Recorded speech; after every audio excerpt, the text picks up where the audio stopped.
Omo, let's do a preview on the game Nigeria is going to play against Congo in the finals of the African playoff in quest to qualify to the World Cup. But before we jump into it, we have a song for the Super Eagles just to ginger them. Ginger. Chanana, are you ready? I'm ready. Oya Congo, lie down. Niger finish well for you. Oh, osimhen, make this Congo for us. World Cup. Ooh.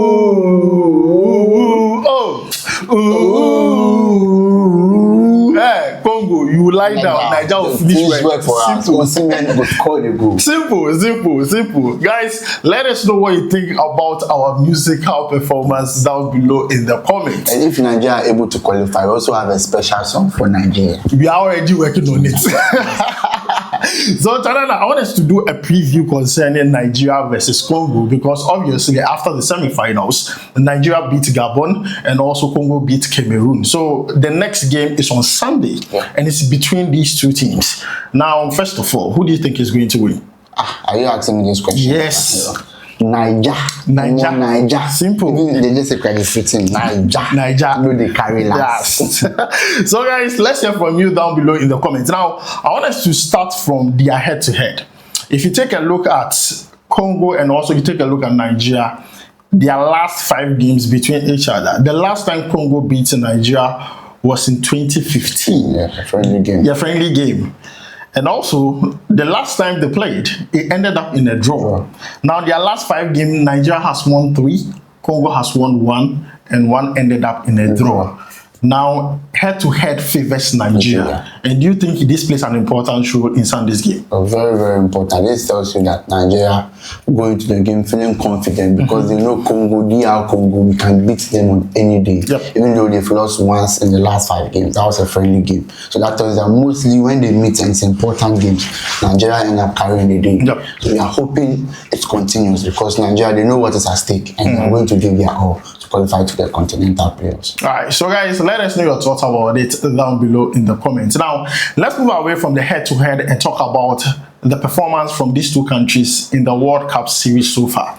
Now, with Nigeria, they ended up with the original qualifiers with 17 points, winning 4 games, 5 draws, and also 1 loss, scoring 15 goals and conceding 8 goals.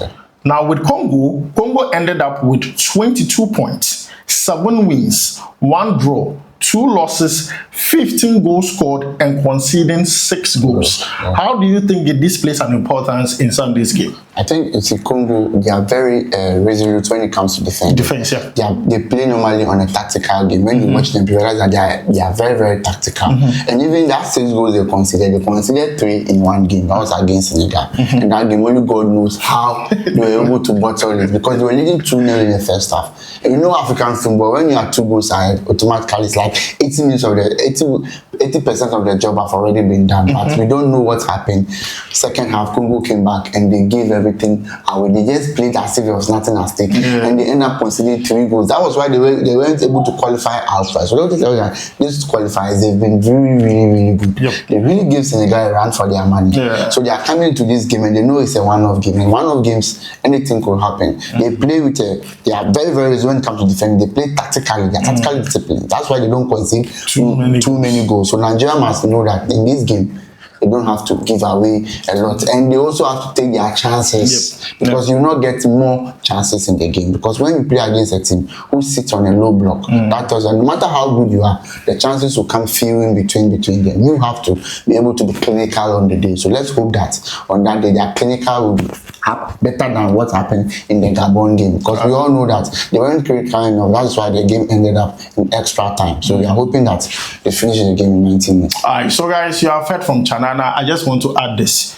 You notice they both have scored 15 goals in the original qualifiers. What I'm trying to reach out is that Nigeria had a very bad qualifiers, and for them to score 15 goals, imagine them when they are playing well. Imagine them when they are playing well. So we've seen their last 2 games they played very well. So what happened? So I just believe that Nigeria definitely are going to qualify, and this also plays in their favor because Now they are doing well, they are scoring more goals. In their last 2 games, we said that they scored 8 goals as compared to when they started the qualifier. So for me, this time around, it is good. And the 15 goals is based on when they played the original qualifiers, not the playoffs. No, it's not the playoffs. Now, let's move away from that and talk about key players Congo might present in that game and might be a threat to Nigeria. Okay, so the first player for me is Bakambu of Real Betis. During the qualifiers, he scored 4 goals and provided 2 assists. For Congo, do you think he's a player Nigeria needs to be very wary of? Yeah, very well. That guy is an explosive. And he normally shoots from afar too, so he doesn't need to be in the 18 balls. So yeah, he's very good. And those strikers who are not a bit tall and things, but they are very strong on the ball and very athletic and can run into channels and other stuff. So Nigeria just have to be wary of him. And I'm sure with a player like this, most of them are already used to him already because he plays for Real Betis, and we all know his exploit and things. So it's easy for them to mark him out. I think Benjamin Fredericks has a job to do. He did it against Aubameyang. Bakambu, it should be easy, bro. Yeah. Benjamin Fredericks, I believe in you. Get the job done. Now, the second player is Theo Bogonda, who plays for Spartak Moscow. He, during the qualifiers, has scored 3 goals and provided 1 assist. Yeah.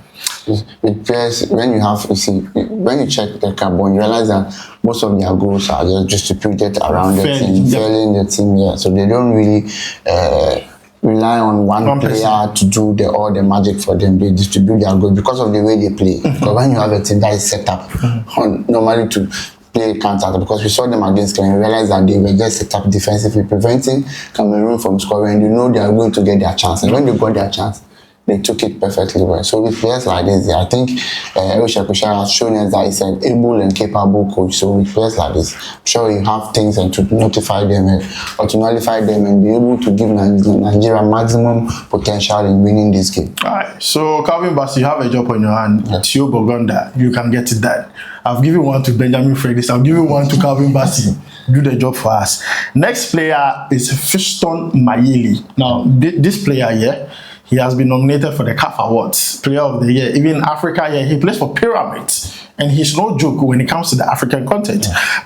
But then one thing about him is that he normally comes off the bench. So he's more or less their secret weapon. When they look at the team and see there are no goals, they bring him in. So far during the qualifiers, he has scored 2 goals and provided 5 assists. What do you have to say about that? You see, that guy is one of the informed players we have in Africa right now. That's why you to have a player nominated who plays in Pyramid Egypt, nominated for the African Football of the Year, and he's vying shoulders with Osimhen, Salah, and all that. That should tell you that the guy, he has performed really, really well. He won a lot of trophies this season for Pyramid and other stuff. So with a player like that, but we all know he has been relegated to the bench because of Cedric Bakambu and Johan Wissa. And luckily, Johan Wissa is injured. That's one key player they don't have. One. You see his head like Popo. He can score some goals that you will not understand. So we are happy that that guy is out. So with these players like this one will mostly be coming out from the bench. So I'm sure that there will not be too much attention on him, and the players can easily mark him up when he comes on, because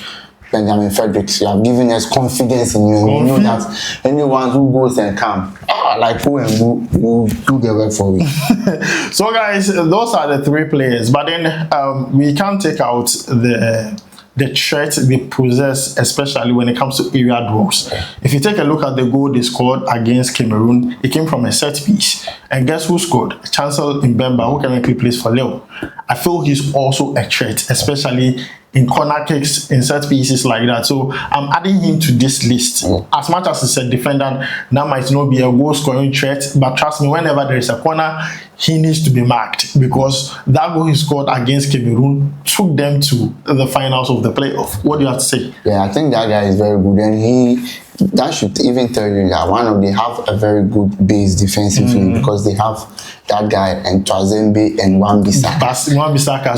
So they are defenders. That is why mostly they play on a low block, because they believe they have the personnel in defense to handle that. So when you have a team, now that's why we are not here sometimes in the comment section, people come to say we are hyping Gabon. No, we are not here to hype, but we are here to outline the strength of the opponents, not to overhype them. It's called self-awareness. Yeah, so when aware of your opponents. Yes, when we outline their strength, that doesn't mean we are overhyping them. Yep. We are just telling you what they are capable of, so that you'll be aware of them. That is all. Because nobody at this stage will tell you that you go and face anything and you think they don't have any threats. Yeah. That is a lie. That's why we come here and we outline their threats and all that, not to overhype them or downgrade our team. No. So sometimes you guys should know that they are just giving you what they can do on the field of play. So their defensive shape is very intact because of the players. And when you see crosses and things, normally defenders are very good in the air when they attack ball. So Nigeria just have to be aware when they're crossing anything. And when you have a team that plays a low block, it's either they use the counter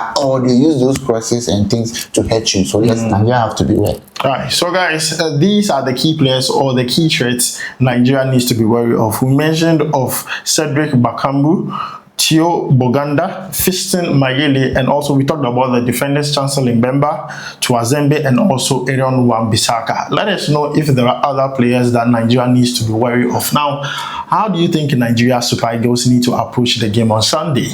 Now, the first thing I have to say about this is that Nigeria must not concede first. If Nigeria concede first, that means you are inviting pressure. And this is a team that has very good defenders. It's not like they cannot be scored, because there's a proof that they can be scored, but as compared to Nigeria, they have conceded less goals. So I believe that if not for anything, Nigeria should rather have the upper hand and score first. So Nigeria should not concede first. I lie or no lie? Very true, because when Nigeria scores first, then everything about Congo goes into the air. They will rather push forward. And we are hoping Nigeria scores early, so that they will be disintegrated early, and Nigeria can have an opportunity to add more goals. Because a team that is built on a low block or defensive structure, immediately you score against them within the first 10-20 minutes, everything they've learned in game plan is the window. So they will just come out their shells and play because when you set up defense, you are trying to tell us that your strength is not based on offensive defense. So immediately you score them early and they come out, they will leave lapses at the back for you to exploit. So they should tell you that Nigeria just have to score first to prevent, because when you allow a low block team to score you first, we don't know how it is equalizing, because they go and sit at the back and you play all the football, but you realize that getting a goal becomes extremely difficult. Satanic football. I tell you, have almost 10 players behind the ball preventing you from scoring. So Nigeria to prevent such cases from happening, just score first, just open the game up. You don't want instances where they start doing time wasting from 60 minutes like that. When you see someone standing here, they will disrupt the flow of the game because they just want to disintegrate your process. Yep. So we are just hoping that Nigeria scores first. That's how Nigeria should approach their game. Nigeria should score first, and they should not concede early in the game. The second point is Nigeria needs to be clinical. The thing is, when we played against Gabon, as much as Nigeria won by 4-1, so many chances were squandered. Especially in the first half. This is a team that is defensively resolute, so those chances might not be as many as compared to the Gabonese team. But then I believe Nigeria needs to go into that game knowing that every single chance they get, if not on target, at least it should score. Simple. As simple as that. I lie or no lie? Oh my brother, I know go feel like this matter there no be lie, because everyone watching the game knows that there are football games that you will not get the chances compared to others. So when you meet that such games like this, then you just have to be clinical. Even if it's one chance, you just bury the ball and you are done. And you know what happened in the first half, osimhen and other stuff, and you know he has learned from that. Because based on his attitude after the game tells you that he knows he has learned from that. And I'm telling you, this game they are beating my chest for osimhen that when he gets the chance, he will do as one chance, one goal. Because he said that sometimes you score when they don't expect you to score, and sometimes you miss when everyone is expecting you to score. So sometimes that's football for you. As a striker, sometimes you live with it. There are days that you miss chances. But we are hoping that Sunday they will go to church. His family will go to church and pray for him. We are also going to church. We will pray for him. Pray. So on that day, one chance, one goal. Simple. So guys, you have heard from Chadana, you have heard from me. Let's continue on the list. Number 3 on how Nigeria should approach the game: no unnecessary risk. when I say unnecessary risks, I mean in the 18-yard box. Don't go and do any. Stanley Wabali. Good. You Stanley Wabali, first of all, no theatrics. We beg you. No theatrics. As much as I like goalkeepers always, frustrating the opposition forward, that's fine. But the theatrics, sometimes delaying to clear the ball, one of these days it could be, dire. So no theatrics. Also, the 18-yard box, no unnecessary risks. As a defender, don't go and do unnecessary slide tackles and no. Don't do that. Don't do that. So no unnecessary risks in the 18-yard box. And also, yellow cards and cards. Don't take cards too early in the game. Like, keep your cool, keep your head in the game, be level-headed. Chanana, I lie or no lie? Oh my brother, lie. Because the issue is when they shouldn't lose the ball at key areas. You understand? You must know when to see football. Sometimes when you do the simple things, the other things come naturally. Simple. But when you have a ball and all your intention is to do complicated things, you end up losing the ball or you end up playing badly. But when you get the ball, give it to your opponent. When there's a chance to dribble and things. Before you realize that day you'll be the best player on the field because you are doing the simple things and the game will be flowing for you. So please don't go and do exorbitant things or overly want to impress. You are not trying to impress us, but we know you can play. That's why we called you. So please just do the simple things and the other things will follow. So we are begging the players. We don't want a situation where one mistake from a player which is completely avoidable will end up putting us in a situation that we don't want. We beg them. They should just do the simple things and the other things will follow. So guys, that is it. Now let's go to the fourth point. I believe Nigeria should approach this game having at the back of their mind that penalty shootout could occur. Yes, could occur because look, penalty shootouts, I've already said this. Just prepare for it. If it happens, you are already prepared. If it doesn't, you are good to go. Okay, you were prepared for it and it did not happen. I'm not going to lie to you. The way Congo are defensively good, this game could be a long stretch. Probably extra time, probably penalties. But if you are well prepared, you know that at least your first 5, they are going to score the goal before you get anything else. So I believe they should prepare for penalties. Whether they are going to use it in the game or not, just be prepared. I lie or no lie? My brother, you never go lie. Because the issue is when you go to a games like this, playoffs like this, you have to prepare for everything because the opponent knows you're a better team than him. So by all means, he's trying to take you to the stretch, trying to frustrate you and other things. And when the games go like, it can end up in anywhere. Even the game against Gabon, immediately the whistle was blown. You heard Osimhen said he asked, are we going to penalties or extra time? And they said extra time. So okay, I'm going to rectify it. And he ended up rectifying scoring 2 goals. So that is telling you that the players know that penalties are also part of this. And so we are not trying to say that the game will end up in the penalties, but whether you like it or we don't know what is going to happen. So we are hoping we win outright by 90 minutes. Then we are done. But when it goes to penalty, you have to be prepared. Don't sit down and say it's lottery. It's never lottery. You have to prepare for it because now science and other things are proving that penalties are no more lotteries. You prepare, you make arrangements for it, and when it happens, you are well prepared to overcome whatever is thrown at you. So let's hope that the players will prepare for penalty. In case of anything, they will not be found wanting because we don't want a situation that you even your first 5 players cry. You can't even name your first prize to take penalties. And hey, what are you trying to tell us? Maybe that moment you will not be asking who will take it. Who will take it? No. You should have your first 5. I mean, 7 or 8. First 7, 8 players. All those players should be ready. You have 80% guarantee that these players are going to score. You all know they miss, but you just have that players. And that when you go in, you are well prepared for whatever is thrown at you, whatever happens, you have an answer to it. Alright. So the last one has to do with set pieces. As I said, Congo are here because in the last minute of that game against Cameroon, they scored a goal through a set piece. And I believe that this is the time Nigeria needs to look at that team and ask yourself, what is the surest way for Congo to score us? Trust me, they are not a team that are going to hit you or play an open game and try and score through an open game. It's either, as you said, counter or set pieces. So they need to take their set pieces seriously. I mean, the defenders be focused throughout the 90 minutes, especially in the last 20 minutes. Be focused every corner. Sometimes if you see the ball going to corner, clear it off, let it go to throw. No, that's corner. Even long through, forget that one. I would prefer a long through to a corner because corner kicks are very dangerous. A long through, sometimes you could be lucky and it won't go anywhere.